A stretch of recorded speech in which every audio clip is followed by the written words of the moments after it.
अब प्रश्न उठता है कि केवल शब्द बोलने से इतनी शक्ति कैसे आ सकती है। उत्तर यह है कि राम नाम केवल शब्द नहीं बल्कि चेतन ध्वनि है। जब यह ध्वनि बार बार जपी जाती है तो यह मन की तरंगों को उसी मूल नाद से जोड़ देती है जिससे सृष्टि बनी थी।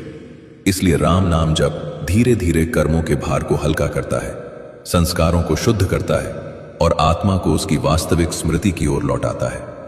अब एक और बड़ा प्रश्न खड़ा होता है कि जब भगवान स्वयं साकार रूप में है तो केवल नाम क्यों पर्याप्त है? तो इसका उत्तर बहुत गहरा है, क्योंकि रूप तक पहुंचने के लिए शुद्धि चाहिए, लेकिन नाम स्वयं शुद्धि कर देता है। इसीलिए कलयुग में नाम को रूप से ऊपर रखा गया। अब यह भी समझना आवश्यक है कि राम नाम कोई मंत्र नहीं जिसे नियमों में बांधा जाए। ये तो स्मरण है, और स्मरण में कोई विधि नहीं होती, कोई पात्रता नहीं होती, कोई योग्यता नहीं होती। थका हुआ मन भी राम कह सकता है, भयभीत हृदय भी राम कह सकता है, और पाप से भरा व्यक्ति भी राम कहकर परिवर्तन की यात्रा शुरू कर सकता है। यहीं से कलयुग के मानव की मोक्ष यात्रा प्रारंभ होती है। यह यात्रा जंगलों में नहीं जाती, यह यात्रा कठिन व्रत नहीं मांगती, यह यात्रा भीतर की ओर जाती है।